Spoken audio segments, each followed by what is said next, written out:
والسلام عليك يا رسول الله. الصلاة والسلام عليك يا حبيب الله. الصلاة والسلام عليك يا شافي المذنبين.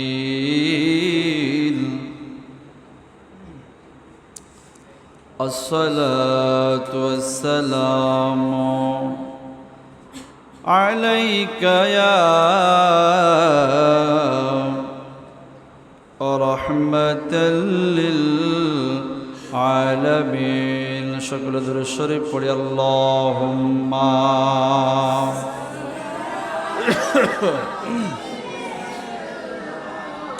مولانا وعلى آل سيدنا.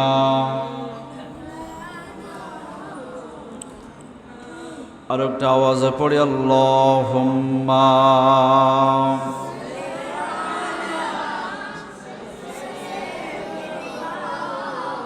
مولانا محمد وعلى آل سيدنا.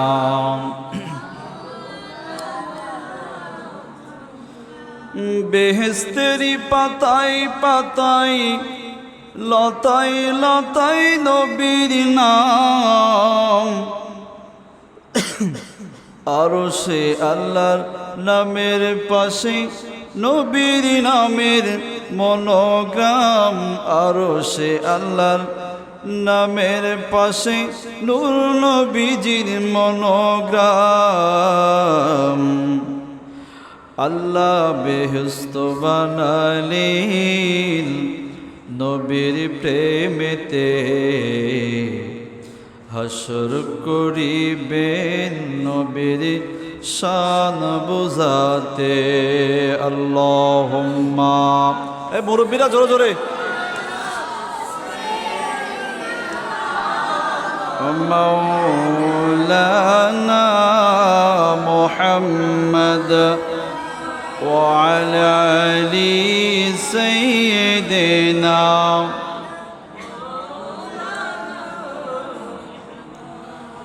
ঈমান হলো সেই নবীকে ভালোবাসার নাম, সেই নবী সুপারিশ বিনে পাবে না কেউ পরিত্রাণ, সেই নবী সুপারিশ বিনে পাবে না কেউ পরিত্রাণ। আল্লাহ দরুদ পড়েন নবীর প্রেমেতে, আল্লাহ দরুদ পড়েন নবীর প্রেমেতে। ইমানদারদের পড়তে বলেন কুরআনেতে। আল্লাহুম্মা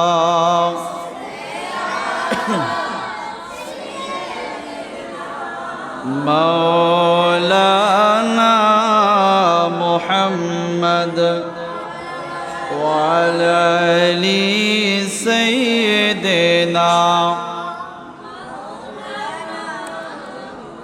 আরেকটু মহব্বতে পড়ি সাল্লাল্লাহু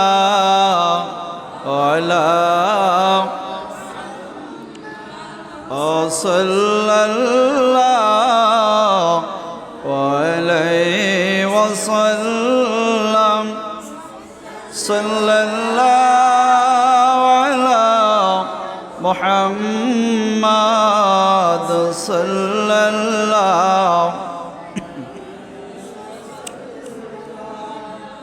या नूर खुदा आका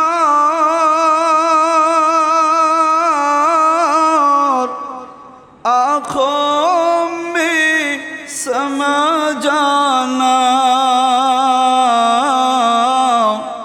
या दर्द बुला लेना। ख्वाब में आ জানা সাল্লাল্লাহু জোরে জোরে সাল্লাল্লাহু আলাইহি সাল্লাল্লাহু আলা মুহাম্মাদ সাল্লাল্লাহু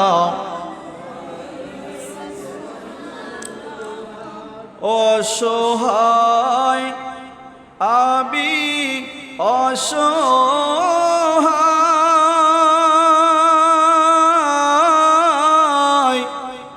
নেই কোনো কুল কিনারা একটু সবাই বলি অসহায় আবি নেই কোনো কুল কিনারায় এই যালামু আনফুসাহুম যাউকা শেষ ভরসা সাল্লাল্লাহু আলাইহি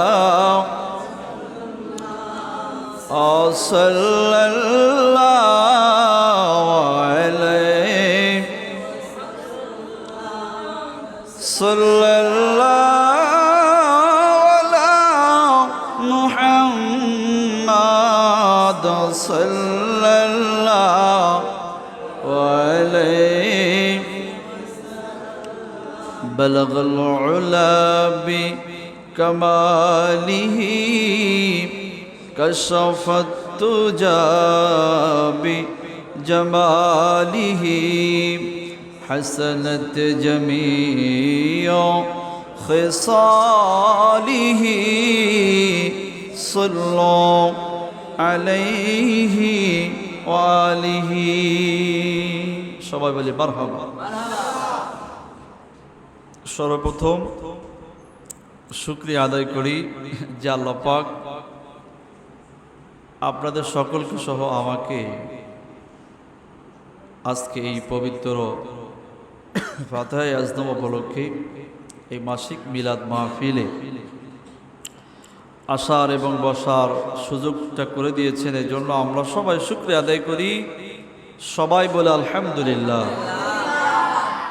সাথে সাথে লক্ষ কোটি দুরুদ আর সালাম আপনার আমার পেয়ারা রসুলের নূরানি কদম মোবারকে আমরা সকলে একই আওয়াজে বলি সাল্লাল্লাহু, সবাই বলেন নাই, সবাই বলেন সাল্লাল্লাহু।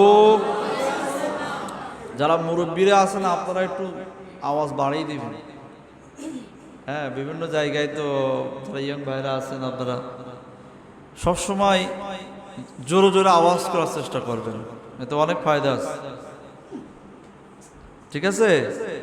তো যাই হোক, আজকে যে উদ্দেশ্য করে আপনারা এই অনুষ্ঠানটা করেছেন ফাতিহা আজম, এই শব্দের সাথে আমাদের সবার সম্পর্ক কম বেশি আছে, ঠিক কিনা? কম বেশি সম্পর্ক সবার আছে। যেহেতু আগামীকাল অর্থাৎ শনিবার এমনিতে ছুটি ভোগ করতেছি আমরা, তারপরও আগামীকাল ক্যালেন্ডার সহ সব জায়গায় লেখা ফাতিহা আজমের ছুটি। অর্থাৎ এই দিনটা এতটাই গ্রহণযোগ্য মুসলিম উম্মাহের মধ্যে, যেটা বিশ্বের বিভিন্ন মুসলিম কান্ট্রির মধ্যে এই ফাতিহা আজম উপলক্ষে হলিডে ঘোষণা করা, অর্থাৎ ছুটির দিন। কিসের দিন? ছুটির দিন। তাহলে এই দিনটা অনেকে ছুটি ভোগ করে, কিন্তু এই দিনটা যে অর্থটা কি অনেকে বলতে পারে না, ঠিক কিনা? ছুটি ভোগ করতেছে, কিন্তু যে ফাতিহা আজম মানেটা কি অনেকে জানে। ঠিক আছে? আমি এক সময় একটা কামারের দোকানে বসেছিলাম, কিছু দোকানে কামার। সে সময় আমরা এত বড় হুজুর টুজুর হইনি, ছোট ছাত্র। তো একজন টিচার এবং একজন মাদ্রাসার শিক্ষক, ওনার দুজন কথা বলতো, কালকে কি ছুটি? ফাতিহা আজমের ছুটি। এখন তারা তো শিক্ষকতা করে, জানারই কথা নাকি? ফাতিহা আজদমের ইতিহাস অর্থাৎ ফাতিহা আজদমের সম্পর্কে কি ধারণা নাই।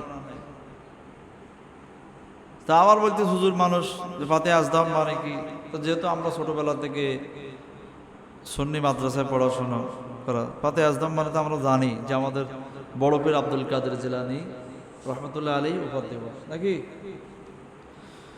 তো বিষয়টা এটাই যে আমরা আজকে এমন একজন ব্যক্তির স্মরণে এই অনুষ্ঠানে এখানে বসছি যে যিনি হলেন সকল অলিকুলের সম্রাট। সুবহানাল্লাহ বলেন, সকল অলিকুলের সম্রাট। আমরা আপনারা অনেক ওনার জীবনের সম্পর্কে শুনছেন, মানে জানা বোঝার সুযোগ আপনাদের হয়েছে। আমি মহাগ্রন্থ আল কোরআনের কয়েকটি আয়াত শরীফ থেকে শুধুমাত্র আমরা কাদের সাথে সম্পর্ক রাখবো, আমরা কাদের সাথে সম্পর্ক রাখবো, আল্লাহ কাদের সাথে সম্পর্ক রাখতে বলেছেন, এই বিষয়ে আমি কয়েকটা আয়াত আপনাদের সামনে শুনে আলোচনা শেষ করব ইনশাআল্লাহ। প্রথম নম্বর আয়াত হয়তো অনেকে শুনেছেন, সূরা ইউনূসের মধ্যে একটা আয়াত দিয়েছে যেটা 11 নম্বর পারা 15 নম্বর সাফার প্রথম লাইন, যেটা আয়াত অনেকের মুখস্থ আছে। আমরা সব একটু পড়ি। বিসমিল্লাহির রহমানির রহিম। আলা ইন্না আউলিয়া আল্লাহি লা খাউফুন আলাইহিম ওয়ালা হুম আহজানুন আল্লাযীনা আমানু ওয়া কানু ইয়াত্তাকুন। আল্লাহু আকবার। আমরা এই আয়াতটা অনেকেই বলে, অনেকের মুখস্থ আছে। বাংলা অর্থ কি? যারা আল্লাহর বন্ধু, যারা আল্লাহর কি আউলিয়া, যারা বন্ধু, তাদের কোনো ভয় নাই, ওয়ালা হুম ইয়াহজানুন, এবং তাদের কোনো চিন্তা নাই। খাউফ মানে কি? ভয়। ওয়ালা হুম ইয়াহজানুন, এবং তাদের কোনো চিন্তা নাই, দুনিয়াও নাই আখিরাতে নাই। সুবহানাল্লাহ। আমরা এই আয়াত এবং এই অর্থটা সবাই জানে, ঠিক কিনা? এই আয়াতের ব্যাখ্যায় তাফসীর ইবনে কাসিরের মধ্যে তিনি লিখতেছেন যে ব্যাখ্যা বিশ্লেষণ করতে করতে উনি আল্লাহ রাসূল সাল্লাল্লাহু আলাইহি ওয়াসাল্লামের নূরানি জবান মোবারকে কয়েকটা হাদিস শরীফ ওখানে কোট করেছেন। তিনি বলতেছেন যে যারা আউলিয়া হবে, যারা আল্লাহর বন্ধু হবে, যারা মুত্তাকি, যারা সালেহীন, নেককার, তাদের মান মর্যাদা আল্লাহর কাছে এত বেশি, কিয়ামতের ময়দানে তাদের সম্মান আল্লাহ পাক এত বৃদ্ধি করে দিবে। কত বৃদ্ধি করবে?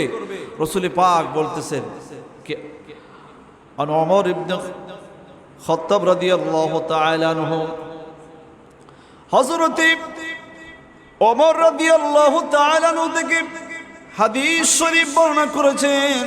তিনি বলেন রাসূল পাক সাল্লাল্লাহু আলাইহি ওয়াসাল্লাম, এই আয়াত শরীফ, আমরা যে আয়াত শরীফটা জানি, যে আয়াতের মধ্যে আল্লাহ বলেছেন যে যারা আল্লাহর বন্ধু হবে তাদের কোনো ভয় নাই, তাদের কোনো চিন্তা নাই।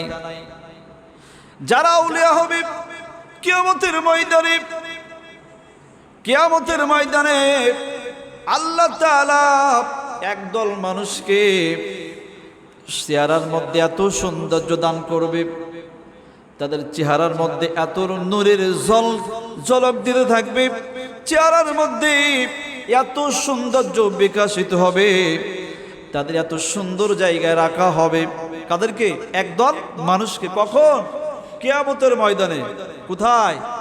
কিয়ামতের দিন, যেদিন মানুষ দিশা খুঁজে পাবে না, সেই দিন কিছু মানুষকে আল্লাহ এত সুন্দর মর্যাদা, শান এবং শৌকতের মধ্যে রাখবে যে আল্লাহর নবীরা, আদম থেকে ঈসা পর্যন্ত আল্লাহর নবীরা আল্লাহর কাছে প্রস্ত করবে। সুবহানাল্লাহ বলেন। আপনারা যদি বের বাড়ি গেছেন, কোথায়? বের বাড়ি গেছেন বা কোন একটা আত্মীয়র বাড়ি গেছেন, বোনের বাড়ি গেছেন, যাওয়ার পরে যদি দেখেন যে আপনি মনে করতেছেন যে আমার বোনের বাড়ি আমি হলো সবচেয়ে বড় কুটুম, কিন্তু আপনি দেখতেছেন যে আপনার দুলা ভাইয়ের আব্বা এবং দুলা ভাই আপনাদের থেকে আরো কিছু বিশেষ মেহমানদেরকে ভালো জায়গায় বসতে দিচ্ছে, তাদেরকে অনেক সম্মান করতেছে, খানা পিনাও একটু ডিফারেন্স দিচ্ছে, সব দিক থেকে উন্নত ভাব দেখা যাচ্ছে। আপনি কি করবেন দুলাভাইকে, যে ভাই এদের তো কখনো দেখি না, এরা কারা, ঠিক না? এদের তো কখনো আমরা দেখি না তো আপনার বাড়িতে, কিন্তু এরা কারা, যারা এতবার এত সম্মান তাদের করতেছেন, আপনারা এত যত্ন আহ্বান করতেছেন, এই ব্যক্তিগুলো কারা? হবে কি হবে না? অবশ্যই প্রশ্ন আমরা জানতে চাবো যে এই ব্যক্তিগুলা কারা। তো কিয়ামতের ময়দানে এই ব্যক্তিদেরকে, এই কিছু কিছু মানুষদেরকে এই সম্মান দেখে নবীরা আল্লাহর কাছে বলে, আল্লাহকে ডাক দিবে, ও প্রভু মালিক, আপনার কাছে আমাদের একটা প্রশ্ন আছে, জানা বোঝা রয়েছেন। আল্লাহ পাক ডাক দিয়ে বলবেন, কি জানতে চাও, কি বুঝতে চাও, আমার কাছে ক্লিয়ার করে বলো। ওই নবী রাসূলুল্লাহ আল্লাহর কাছে প্রশ্ন করবেন, ও আল্লাহ, আমরা জানি 1,00,000 মতান্তরে 2,24,000 নবী রাসূল তুমি পৃথিবীর মধ্যে পাঠিয়ে দিয়েছ। মাওলা রে,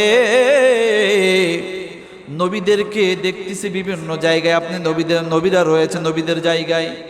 ও আল্লাহ, আপনার কাছে জানতে চাই, যে ব্যক্তিগুলার চেহারার মধ্যে এত সুন্দর আপনি নূরের ঝলকানি দিয়েছেন, যাদের চেহারা এত উজ্জ্বল করে দিয়েছেন, যাদের সম্মান এত বৃদ্ধি করে দিয়েছেন, মাওলা রে, আমরা জানতে চাই এই ব্যক্তিগুলা কোন জামানার নবী না কারা? সুবহানাল্লাহ। আল্লাহ, এরা কি নবী রাসূল, কোন জামানার কি আমরা জানতে চাই। এদের একটু পরিচয়টা আমাদেরকে দিলে আমরা কি হতাম? খুশি হতাম। আল্লাহ, এরা তো নবী না, এরা তো কোনো আপনার রাসূল না, কিন্তু এদের সম্মান এত বৃদ্ধি কেন, এত বেশি কেন? এরা কারা? এরা দুনিয়ায় কি করেছেন?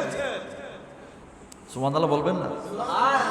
কেন আপনারা সময় নষ্ট করে গাউসে পাক আব্দুল কাদের জিলানী রাহমাতুল্লাহ আলাইহির মহব্বতে কেন উপস্থিত হয়েছেন? আল্লাহর ওলিদেরকে কেন মহব্বত করি, কেন ভালোবাসি? আমরা এমনি ভালোবাসি না। আমরা তাদের এত মান মর্যাদা আল্লাহ বৃদ্ধি করে দিয়েছেন, যারা তাদের কেউ ভালোবাসবে আল্লাহ তাআলা তাদের প্রতি ও রাজি খুশি হয়ে যাবে। সুবহানাল্লাহ।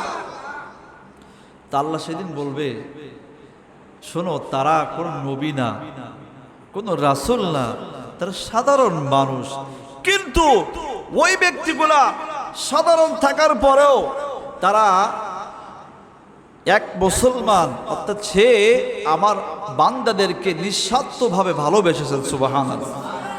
বান্দাদেরকে ভালো পথে এনেছেন, এমনকি তারা নফল ইবাদত বন্দি করতে আমি আল্লাহর এত নিকটতম জায়গায় উপনীত হয়েছিলেন, আজকে যার কারণে আমি আল্লাহ তাআলা তাদের এই বিশেষ মর্যাদা দিয়েছি। বলুন না সুবহানাল্লাহ।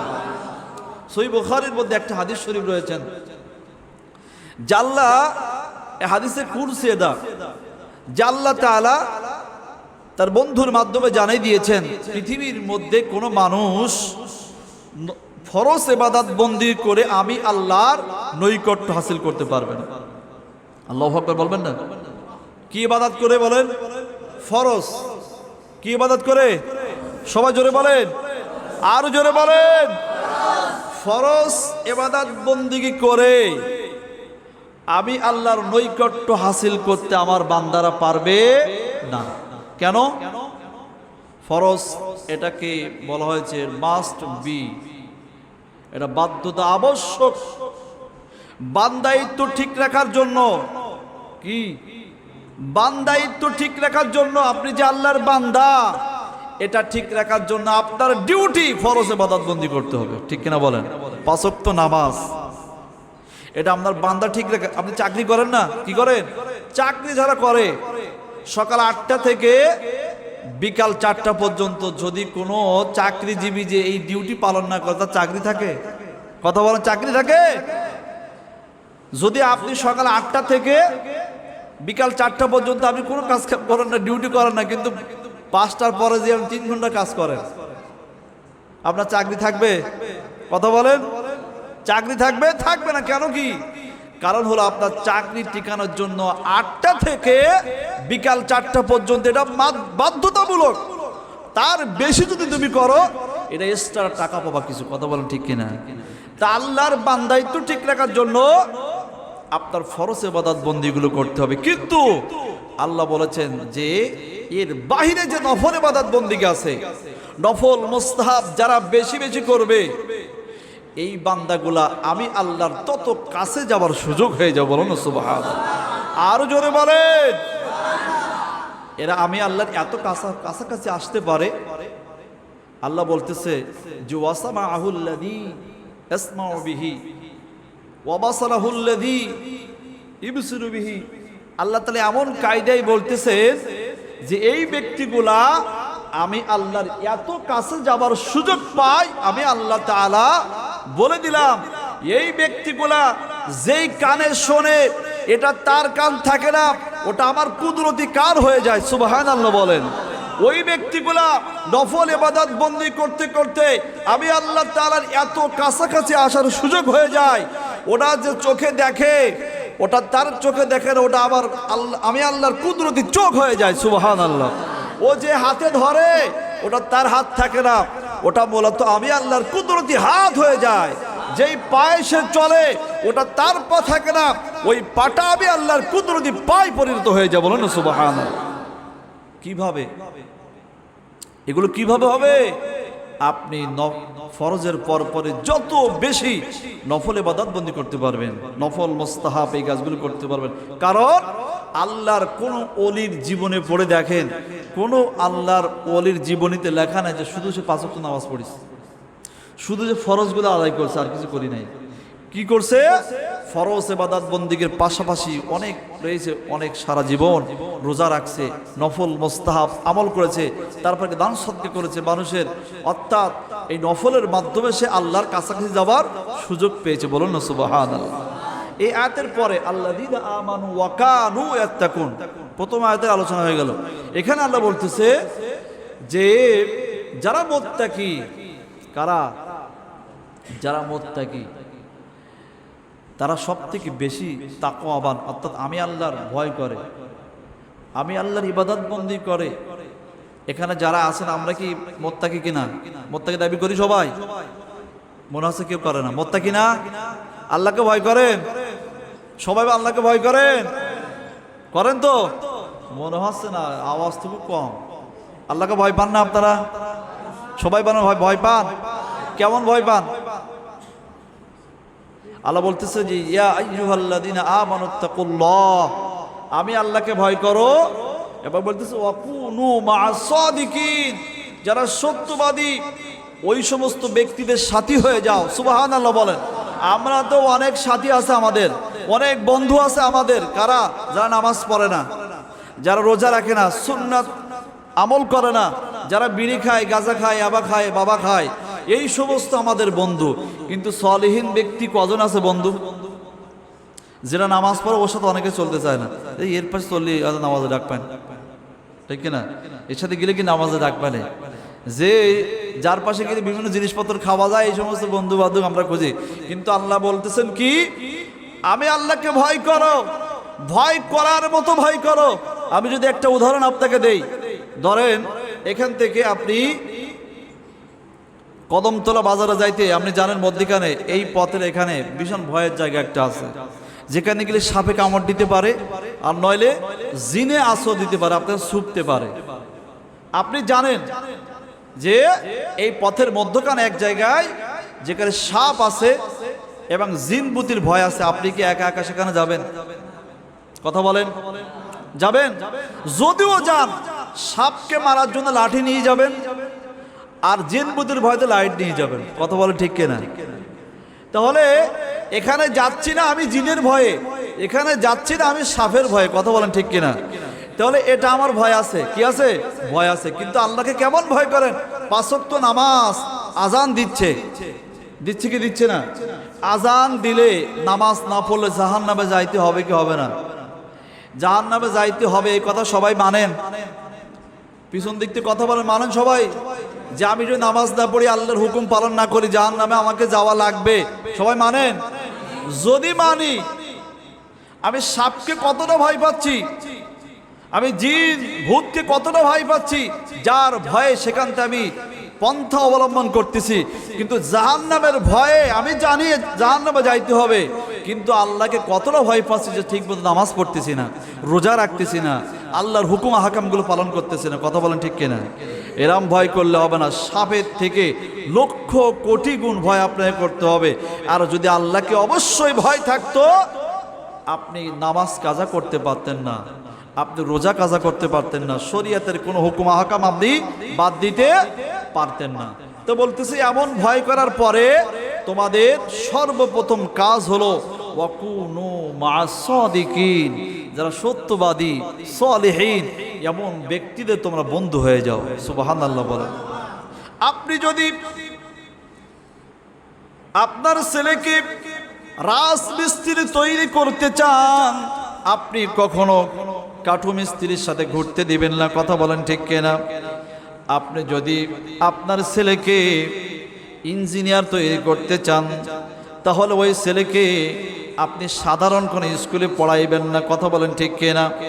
কারণ এই পৃথিবীর মধ্যে যে যা হইতে চায়, যার লক্ষ্য উদ্দেশ্য যেটা, আমরা সমাজের মধ্যে সেই শ্রেণীর ব্যক্তি আমরা চলতে চাই। কথা বলেন ঠিক কিনা?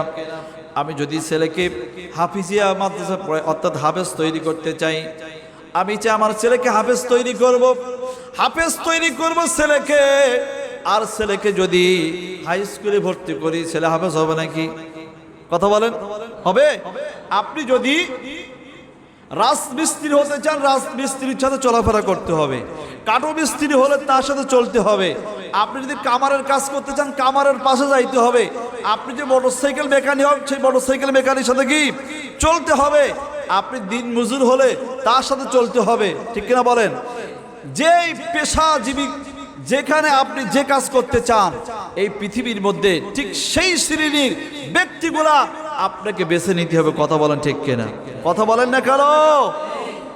সেই শ্রেণীর ব্যক্তি বেছে তাদের সাথে চলাফেরা করতে হবে। তো ঠিক তদরূপ আপনি আমি যদি চাই এই পৃথিবীর মধ্য থেকে আল্লাহ এবং তার রাসূলকে আমি পাবো, আল্লাহ আমি দেখব, রাসূল সাল্লাল্লাহু আলাইহি সাল্লামকে আমি পাবো, আল্লাহকে পাবো। এখন দেখবেন যে আল্লাহ এবং তার রাসূলকে পৃথিবীর জমিনে কোন ব্যক্তিগুলো রাজি খুশি করতে পেরেছেন।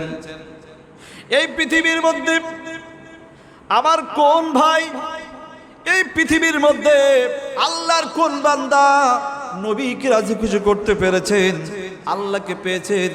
পৃথিবী থেকে যারা নবীকে স্বপ্ন যোগে দেখেছেন, পৃথিবীর মধ্যে থেকে যারা রাসূলের দিদার পেয়েছেন, এই সমস্ত ব্যক্তিদের সাথে যদি আপনি চলাফেরা করতে পারেন, তাদেরকে মহব্বত করতে পারেন, তাদেরকে ভালোবাসতে পারেন, অবশ্যই অবশ্যই আল্লাহর ওলিদের সাথে চললে আল্লাহর খাস বান্দা হওয়া সহজ হয়ে যাবে। ঠিক কিনা বলেন?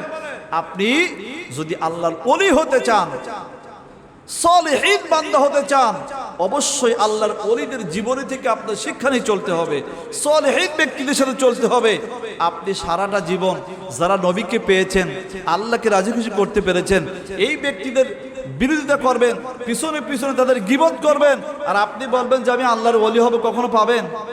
হতে পারবেন? পারবেন না। কারণ আপনার ভিতরে যে স্বভাব, ঠিক সেভাবে আপনি চলবেন। কথা বলেন ঠিক কিনা? পৃথিবীর মধ্যে যে যাকে মহব্বত করবে, যে যাকে ভালোবাসবে, আল্লাহ কিয়ামতের ময়দানে ওই সমস্ত ব্যক্তিদের সাথে তাদেরকে উঠাবে। বলুন আল্লাহু আকবার। সহিহ বুখারী, মুসলিম শরীফ অসংখ্য হাদিস গ্রন্থের মধ্যে একটা হাদিস শরীফ রয়েছেন। একজন সাহাবী, যে হাদিসটা আমি আগেও বলছি, একজন সাহাবী আল্লাহ রাসূল সাল্লাল্লাহু আলাইহি সাল্লামকে এসে বলেছিলেন, ইয়া রাসূলুল্লাহ মাতা সাআ, ইয়া রাসূলুল্লাহ, নবী গো কিয়ামত কবে কায়েম হবে? সুবহানাল্লাহ বলেন। কি বলতেছে? আরো জোরে বলেন, কি বলে? পিছন দিক থেকে বলেন, কি বললাম? আরো জোরে বলেন, কিয়ামত কবে কায়েম হবে? আল্লাহ রাসূল বলতেছেন, ক্বালা মা আদাতু লাহা। ও আমার সাহাবী, তুমি তো কিয়ামতের খোঁজ দিচ্ছ, ভালো দেখতেছি, তো একবার বলো কিয়ামতের ময়দানে আল্লাহকে দেখানোর জন্য তুমি কি আমল সঞ্চয় করেছো? যে কিয়ামতের ময়দানে আল্লাহ যদি দেখতে চায় তোমার আমলটা কি আছে, তুমি কি দেখাবো আল্লাহকে? ভালো প্রশ্ন না? এবং ঠিক সেইভাবে জবাব দিলেন। ওই সাহাবী, আপনার আমার মতো মানুষ হলে কি বলতাম? আপনার আমার মতো বর্তমান যুগের মানুষ হলে কি বলতো? আমি 5 ওয়াক্ত নামাজ পড়ি, আমি রোজা রাখি, দান সদকা করি, হজ করেছি, আবার যাব। শুধু তাই নয়, আমার বাড়িতে মাদ্রাসার ছাত্রদেরকে খানাপিনা করাই। আপনি আপনার জীবনের ভালো ভালো কাজগুলো কিন্তু বর্ণনা করতে থাকবেন। কথা বলেন ঠিক কিনা? কিন্তু আল্লাহ রাসূল একজন সাহাবী, নবীর সাহাবী হয়ে তিনি কোন নামাজের কথা বললেন না, রোজার দোহাই দিলেন না, দান সদকার কথা বললেন না। ওই সাহাবী বললেন, নবী গো, মিন কাসিরি সালাতিন, ইয়া রাসূলুল্লাহ, আল্লাহকে দেখানোর জন্য অধিক নামাজ পড়তে পারি নাই, ওয়ালা সাওমিন, মাওলা রে ইয়া রাসূলুল্লাহ, আল্লাহকে দেখানোর জন্য অধিক রোজা রাখতে পারি নাই। আল্লাহু আকবার বলেন। ইয়া রাসূলুল্লাহ, ওয়ালা সাদাকাতিন, আল্লাহকে দেখানোর জন্য আমি অধিক দান সদকা করতে পারি নাই। আল্লাহ রাসূল সাল্লাল্লাহু আলাইহি সাল্লাম বললেন, ও আমার সাহাবী রে,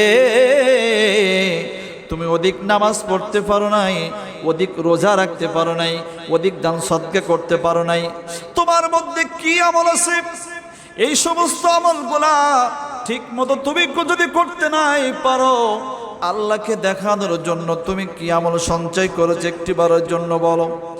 আল্লাহ রাসূলের ওই সাহাবী কত সুন্দর করে বললেন, ইয়া রাসূলুল্লাহ, ইয়া হাবিবাল্লাহ, ওয়ালাকিল্লি উহিব্বুল্লাহ ওয়া রাসূলাহ। সুবহানাল্লাহ। আপনার আমার মতো মৌলবী হলে কি বলতাম? আমার ইবাদতের কোনো ঘাটতি নাই, নামাজ সব ঠিক আছে, কোনো সমস্যা নাই, ঠিক কিনা? আপনার আমার মতো 1.5 টাকার মৌলবী হইলে, আধা শিখে মৌলবী হইলে কি বলতাম? আরে বাবার কোনো আমলে কোনো ঘাটতি নাই, নামাজ পড়ে আমি নিজেই পড়াই নামাজ, দান সদকা করতেছি, রোজা রাখতেছি, ছেলেপিলে পড়াচ্ছি, আবার জুব্বা গায়ে দিয়ে ঘুরতেছি, মাথায় টুপি আছে, দাড়ি আছে, আর কি দরকার? আর উমরা নিয়ে যাচ্ছি, উমরা যাচ্ছি। কথা বলেন ঠিক কিনা? কিন্তু রাসূলুল্লাহ সাহাবী কি বললেন, নবী গো, আমার নামাজের আমি দোহাই দিতে পারবো না, অধিক দান সদকা করতে পারি নাই, অধিক রোজা রাখতে পারি নাই। ইয়া রাসূলুল্লাহ, আমি এই সমস্ত আমল কালাম দিয়ে কিয়ামতের ময়দানে যে আল্লাহর সামনে দাঁড়াইব, আমি এই কথা বলতে পারতেছি না। নবী বলতেছেন, কি বলবা? ওই সাহাবী বলতেছেন, ওয়ালাকিল্লি উহিব্বুল্লাহ ওয়া রাসূলুহু। আল্লাহ, যেই সময় আল্লাহ পাক আমাকে প্রশ্ন করবে, সব কিছু জানা বোঝাবে, ইয়া রাসূলুল্লাহ, সেই দিন আমি একটা আমলকে আল্লাহকে দেখাইতে পারবো। নবী গো, আমার আমল হলো আমার জীবনের থেকে, আমার জানের থেকে, অল পৃথিবী থেকে আমি আল্লাহ এবং তার রাসূলকে ভালোবেসেছি। আরে জোরে বলেন সুবহানাল্লাহ। ইয়া রাসূলুল্লাহ, সবাই বলতে হবে, সবাই পিছন দিক থেকেও আরো জোরে, ইয়া রাসূল। না বললে কিন্তু আল্লাহ রাসূলের দরবারে আপনারা দায়ী হয়ে যাবেন। সবাই বলেন, ইয়া রাসূলুল্লাহ, ইয়া রাসূলুল্লাহ,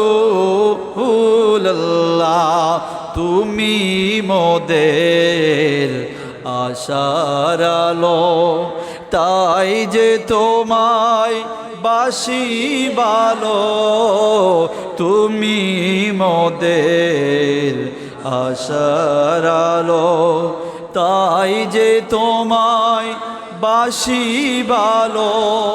হৃদয় নাজের ফুলদানিতে, হৃদয় মাঝের ফুলদানিতে গেথে রেখেছি প্রেমের মালা। ইয়া রাসূল, আরো জোরে, ইয়া রাসূল, ইয়া রাসূলুল্লাহ, চিৎকার দিয়ে বলি মারহাবা। আপনি আমি যেই নামাজ পড়তেছি, আমি তো এই কথাটা প্রায় জায়গায় বলি, আমি নিজেও বলতেছি আমার এই নামাজ, এই রোজা, এই দান সদকা, এই আমল কালাম, এই জুব্বা টুপি, আমি নিজের কথা নিজেই বলতেছি, এই ইবাদত বন্দেগী দিয়ে আমি কালীগঞ্জের ব্রিজ পার হওয়ার ক্ষমতা আমাকে নাই। জান্নাত তো অনেক দূরের কথা, এই বাউন্ডারি পার হওয়ার ক্ষমতা নাই। নামাজের মধ্যে ভেজাল, ইবাদতের মধ্যে ভেজাল, কথাবার্তার মধ্যে কত কি হয়ে যাচ্ছে আমাদের, কথা বলেন ঠিক কিনা? এই ইবাদত বন্দেগী দিয়ে আমি জান্নাতে যাওয়া অনেক কষ্টকর হয়ে যাবে। কিন্তু আপনার আমার কাছে একটা বড় হাতিয়ার রয়েছে, বড় একটা ভরসা রয়েছেন, সেটা হলো আর কিছু নয়, সেটা হলো আপনার আমার মায়ের নবী। কথা বলেন ঠিক কিনা? নবী যদি আপনার আমাকে চিনতে পারে, আল্লাহ রাসূল সাল্লাল্লাহু আলাইহি সাল্লাম যদি একটু সুপারিশ করে, আল্লাহর থেকে আপনার আমার প্রতি আল্লাহ যদি একটু দয়া করে রহম করে, তাহলে আপনার সকলেই জান্নাতে যাইতে পারবো। কিন্তু আল্লাহ যদি সঠিকভাবে ধরে, কি করে? সঠিকভাবে যদি বিচার দেয়, সঠিকভাবে যদি বিচার করে, আমার তো মনে হয় এই এলাকায় সবাই আগে জান্নাতে যাবে। চান্দুর বাপ কোনো ক্ষমতা নাই, খুব অনেক কঠিন হয়ে যাবে সেই দিন যদি আল্লাহ রসুল আপনার আমার পক্ষে থেকে যায়। নবী যদি একটু সুপারিশ করে, সব সহজ হয়ে যাবে। সুবহানাল্লাহ। যেই কথা বলতেছিলাম, যে হাদিস শরীফ বললাম, এই কথা শোনার পরে আল্লাহ রসুল সাল্লাল্লাহু আলাইহি সাল্লাম কিন্তু বলতে পারতেন যে শুধু মহাব্বত ভালোবাসলে জান্নাতে যাওয়া যাবে না, বলতে পারতেন। কিন্তু নবী আমার নূরানি জবান মোবারক দিয়ে সেই দিন বলেছিলেন, ওয়ালাকিন ইউহিব্বুল্লাহ ওয়া রাসূলুহু। এই কথা শোনার পরে মায়ের নবী ওই সাহাবীকে ডেকে একটা সুন্দর কথা বলেছিলেন, ক্বালা মা'মান আহবাবতা। সুবহানাল্লাহ বল। ও আমার সাহাবী, যদি তোমার ভালোবাসা সত্যিকার হয়ে থাকে, যদি তোমার মহাব্বত সত্যিকার হয়ে থাকে, এই পৃথিবীর মধ্যে যে যাকে মহাব্বত করবে, এই পৃথিবীর মধ্যে যে যাকে কদর করবে, মহাব্বত করবে, ভালোবাসবে, কিয়ামতের ময়দান আল্লাহ পাক সেই সমস্ত ব্যক্তিদের সাথে তার হাসর নাসরের ব্যবস্থা করে দিবে। আপনি যদি গাঁজাখোর ব্যক্তির সাথে চলেন, গাঁজাখোরের সাথে কিয়ামত হবে। আপনি যদি দুশমনে রসুলের সাথে চলাফেরা করেন, দুশমনে রসুলের সাথে আপনার হাসর নাসর হয়ে যাবে। আপনি যদি যে শ্রেণীর ব্যক্তির সাথে ইহুদিদের সাথে সম্পর্ক রাখেন, চলাফেরা করেন, মহাব্বত করেন, তাদের সাথে আপনার হাসর নাসরের ব্যবস্থা হয়ে যাবে। আর আপনার যদি কোনো একজন আশিক রাসূল আল্লাহর ওলিদের সাথে সম্পর্ক থাকে, মহাব্বত থাকে, ভালোবাসা থাকে, অবশ্যই অবশ্যই 100% গ্যারান্টি দিয়ে বলা যায় ওই আল্লাহর ওলিদের সাথে হাসর নাসরের ব্যবস্থা আল্লাহ করে দিবে। এই জন্য বলে, আমার মন যাইয়া রে দিল মজাইয়ার মুর্শিদ নিজের দেশে যায়। জোরে বলি, আমার মন দিল মজাই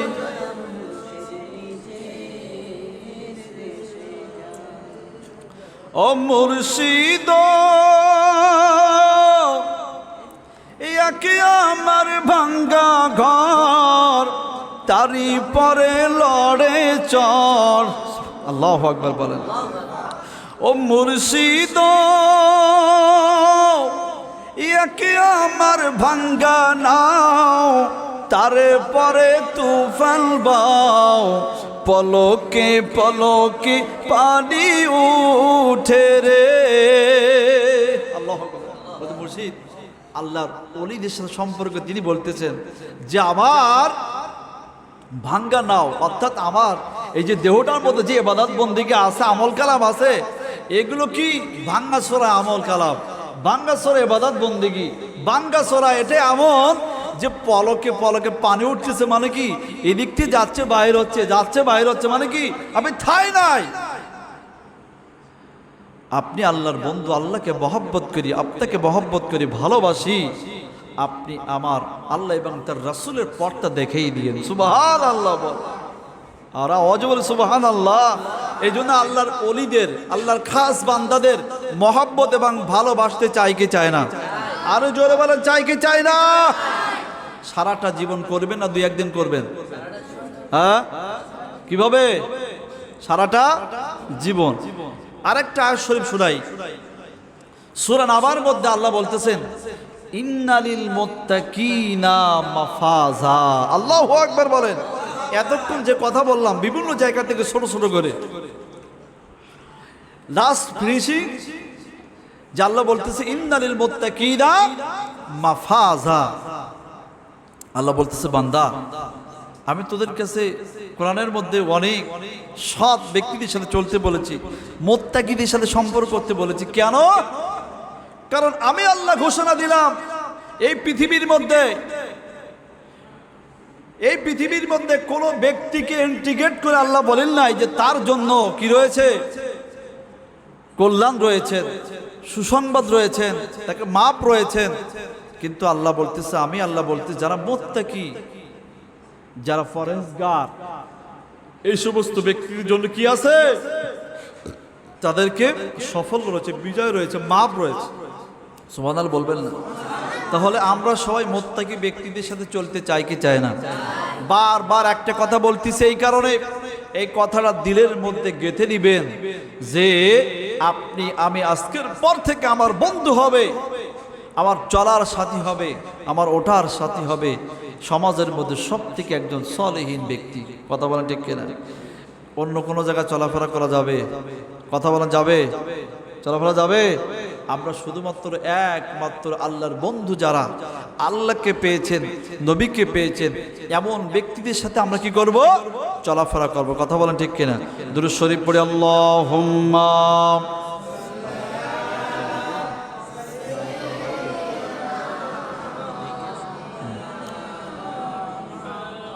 ওয়ালা আলি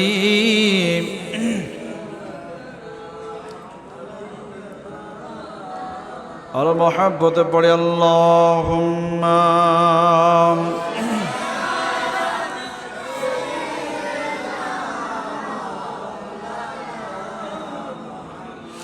ওয়ালা আলি সাইয়্যিদিনা।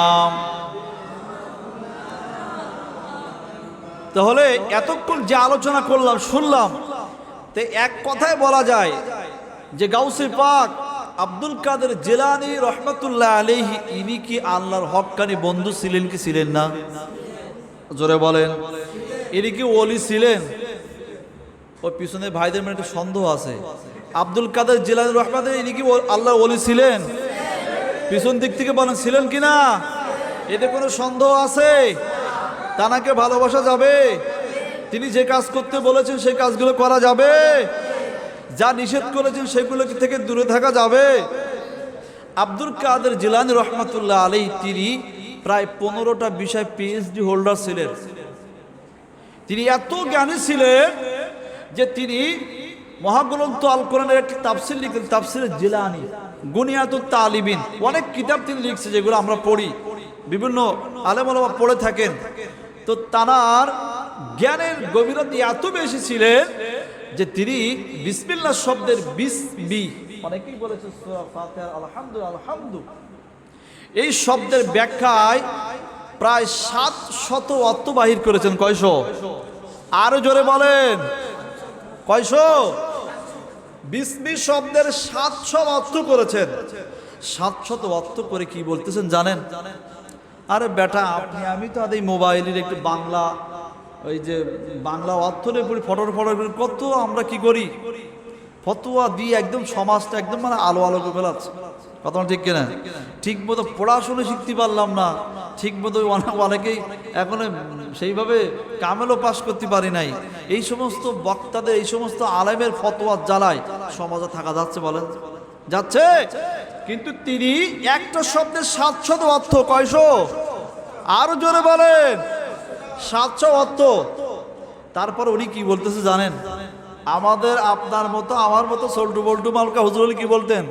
ওনার গরমে পাশে যাওয়া যাইতো না। কথা বলেন যে আমার এত জ্ঞান, আমি একটা শব্দের 700 অর্থ বাহির করতে পারি। কিন্তু তিনি বলতেছেন, ও পৃথিবীর মানুষ, তাফসীর নামক সমুদ্রের, তাফসীর নামক সমুদ্রের আমি কিনারা পর্যন্ত আসতে পেরেছি, এখনো ভিতরে ঢুকতে পারি নাই। সুবহানাল্লাহ বলবেন না? আমি শুধু তাফসীরের কিনারা পর্যন্ত এসেছি, এখনো পানিতে নামতে পারি নাই। আল্লাহু আকবার বলবেন না?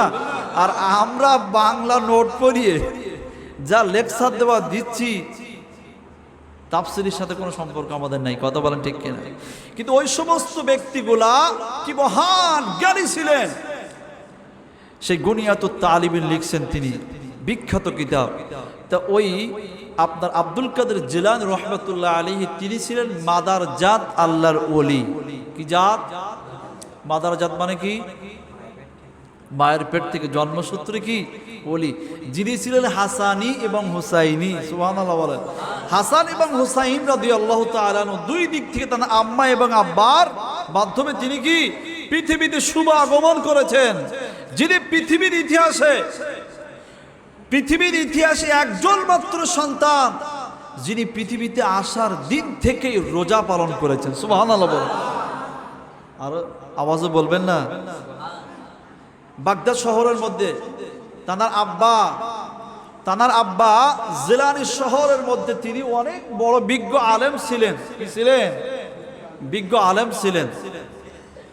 এখন আগে মানুষ কি এই মানে এই যে বেলা দিকে ঘড়ি দেখতো, ঠিক কিনা? তো সে সময় তো এই যে এই ঘড়ি মড়ি ছিল না, ছিল নাকি? এই সমস্ত কিছু উঠে নাই। তো কি করতো? যদি কোনো মাসআলা, কোনো কিছু জানা বোঝার দরকার হইতো, তানার আব্বার কাছে ছুটে যাইতেন যে দেখি বড় হুজুর কি বলে। তো উনি যেদিন পৃথিবীতে শুভ আগমন করেছেন, এটা শাবান মাসের শেষ, রমজান মাসের 1ম তারিখের যে সিহারি খাই যে রাতে, ওই রাতে। সুবহানাল্লাহ বলেন। এখন ওই দিনটা ছিল মেঘাচ্ছন্ন, আকাশের মধ্যে মেঘমালা ছিল। হুজুর মনে হয় আলোচনা করেছে, মনে হয় বলছেন নাকি? মেঘ ছিল। এই কথাটা কিন্তু এটা অথেন্টিক একটি কিতাবের থেকে বলতেছি, এটা কোনো বাজারের কোনো বই না, ঠিক আছে? অনেকেই মনে করে সুন্নি হুজুরের ঘটনা টনা বলে মনে হয় ছোটখাটো নোট পড়ি না। এগুলো গ্রহণযোগ্য কিতাব থেকে বলতেছি। তো সবাই রমজান মাসের 1ম তারিখ মানে সূর্য উঠে গেছে, সবাই বলতেছে আজকে রোজার তো চাঁদ দেখতে পেলাম না, তো রোজা রাখবো না ভাঙবো? অনেকেই বলতেছে এবার রাখি, অনেকে বলতেছে না ওই খাওয়া রাখা যাবে না। বিভিন্ন শ্রেণীর মানুষ তো আছে। তা বলতে শোনো, আমরা সবাই বড় হুজুরের বাড়ি যাই। কোথায়? বড় হুজুরের বাড়ি যাই, কারণ তিনি এবং তাদের স্ত্রী দুইজন ছিলেন মুহাক্কিক আলেম। সুবহানাল্লাহ বলেন। যাওয়ার পরে বলতেছে, হুজুর আজকে রোজা রাখবো কি রাখবো না একটু আমাদেরকে বলেন। হুজুর আজকে সকাল থেকে সূর্য ঠিক মতো দেখতে পাই নাই, গত রাত্রে আকাশ মেঘাচ্ছন্ন, টিভি বৃষ্টি হওয়ার কারণে আমরা রমজানের চাঁদ দেখতে পাই নাই। হুজুর আজকে শাবান মাসের 30 তারিখ হবে না রমজান মাসের 1 তারিখ হবে, আমাদেরকে একটু জানাই দিলে উপকৃত হইতাম। সুবহানাল্লাহ বলেন। এই কথা বলার পরে আব্দুল কাদের জিলানী রাহমাতুল্লাহ আলাইহির আব্বাজানের কাছে বলার পরে তিনি সবাইকে বলতেছে, দেখা যাক তোমরা সবাই চলে যাও। তিনি এক প্রকার সবাইকে তার বাসা থেকে বিভিন্নভাবে সান্ত্বনা দিয়ে বাহির করে দিয়ে সবাইকে চলে যাইতে বললেন। হঠাৎ করে ঘরের মধ্য থেকে তার স্ত্রী আম্মাজান ডাক দিয়ে বললেন যে আপনি শুনুন, আমার মনে হয় আজকে রমজান মাসের 1 তারিখ। সুবহানাল্লাহ। কিভাবে শোনেন, আমি দেখেছি আমার সন্তান পৃথিবীতে আসার পরে আমাদের আব্দুল কাদের জিলানী রহমাতুল্লাহ আলাইহি পৃথিবীতে শুভ আগমন যে সময় হয়েছেন, পৃথিবীর মধ্যে যিনি যেই মুহূর্তে এসেছেন, আসার পরে আমি তার মুখের মধ্যে মধু দিয়েছিলাম। সুবহানাল্লাহ বলেন। মুখের মধ্যে মধু দিয়েছি, মুখের মধ্যে দুধ দিয়েছি, আমি তার মুখের মধ্যে যা কিছু দিয়েছি কিছু না কিছু সে খেয়েছেন। কিন্তু সবে সাদেক হওয়ার পর থেকে এই বেলা পর্যন্ত আমি এতই চেষ্টা করলাম তার মুখের মধ্যে একটু মধু দেওয়ার জন্য, একটু দুধ খাওয়ানোর জন্য বহু চেষ্টা করলাম, কিন্তু আমাদের সন্তান আব্দুল কাদেরের মুখের মধ্যে কিছুই দেওয়ার সুযোগ আমার হই না। সুবহানাল্লাহ। যেদিকে যায় সেদিক থেকে মুখটা ফিরায় নেয়। আমার মনে হয় আজকে রমজানের 1 তারিখ। বলুন না সুবহানাল্লাহ। আপনি নির্দ্বিধায় বাগদাদবাসীদেরকে বলে দেন সবাই যেন আজকে ঠিক এভাবেই রোজা পালন করে যায়। সুবহানাল্লাহ। আর জোরে বলেন। ঠিক ওই মাসটা, পুরো মাসটাই কিন্তু একটা বৃষ্টি মানে মেঘাচ্ছন্ন যাচ্ছে, যাইতে যাইতে ঈদের দিন, যেদিন ঈদ হবে 29 তারিখ, 30 তারিখ যেদিন ঈদ হবে, অর্থাৎ 29 রমজান শেষ, পরের দিন বলতেছে যে আজকে রোজা রাখবো, 29টা রোজা হবে না 30টি রোজা হবে। আমরা কিভাবে বুঝবো? আর ঈদের দিন তো রোজা রাখা যাবে না, যাবে? সবাই চলে গেলেন আব্দুল কাদের জিলানী রহমাতুল্লাহ আলাইহির আব্বাজানকে যে বললেন, হুজুর আমরা রোজা রেখেছিলাম, শিশু আব্দুল কাদের জিলানী রহমাতুল্লাহ আলাইহির একটা সিমটম দেখার পরে তাদের মধ্যে একটা নমুনা দেখে আমরা রোজা রাখা শুরু করেছিলাম। আজকে আবার আমরা সবাই চলে এসেছি, আজকে আপনি বলেন আজকে ঈদের দিন হবে না আজকেও রোজা রাখতে হবে? এই কথা বললেন। বলার পরে তিনি বলতেছে দেখি একটু রুমের ভিতর থেকে একটু খোঁজখবর নেই দেখি। আব্দুল কাদের জিলানী রহমাতুল্লাহ আলাইহি আম্মা জানকে বলার সাথে সাথে তিনি বলে দিলেন, স্বামী আমার, আমি দেখেছি রমজান মাসের 1 তারিখ থেকে সারাটা দিনের মধ্যে শবে সাদেকের পর থেকে ইফতারি পর্যন্ত আবার শিশু সন্তান আব্দুল কাদের কিছুই খায় নাই, মুখের মধ্যে কিছু দিতে পারে নাই। কিন্তু আজকে আমি দেখতেছি ভিন্ন রকম।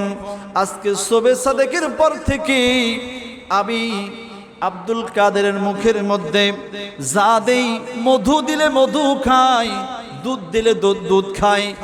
1 মাস যাবত সারাটা মাস যিনি দিনের বেলায় কিছু খানা পিনা খাই নাই, কিছু খাই নাই, আজকে যেহেতু খাচ্ছে আমি বলতে পারি আজকে রোজার দিন নয়, আজকে হলো ঈদের দিন। সুবহানাল্লাহ।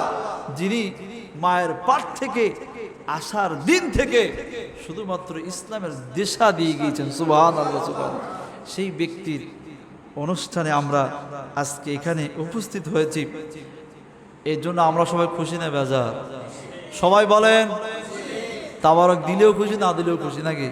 আচ্ছা, তাবারক দিলেও খুশি, না দিলেও খুশি। আসলে ভাই তাই বলে যে তাবারক না দে বাড়ি পাঠাই দেই, সমস্যা খুব, ঠিক কিনা? তো যাই হোক, যে কথাগুলো বললাম, আমরা সবাই যেন আল্লাহর ওলিদের খাস বান্দাদের বেশি বেশি মহব্বত করতে পারি, ভালোবাসতে পারি, তাদের ওসিলায় যেন আমরা আল্লাহ এবং তার রাসূলকে পাইতে পারি। আমরা সবাই বলি আল্লাহুম্মা আমিন। আরো জোরে বল আল্লাহুম্মা আমিন। এই কথা বলে আমার বক্তব্য এখানে শেষ করছি। ভুলভ্রান্তি যা হয়ে থাকে আল্লাহ পাক আমাদের জন্য ক্ষমা সুন্দর দেখেন। সবাই দুরূদ শরীফ পড়ি, আল্লাহুম্মা।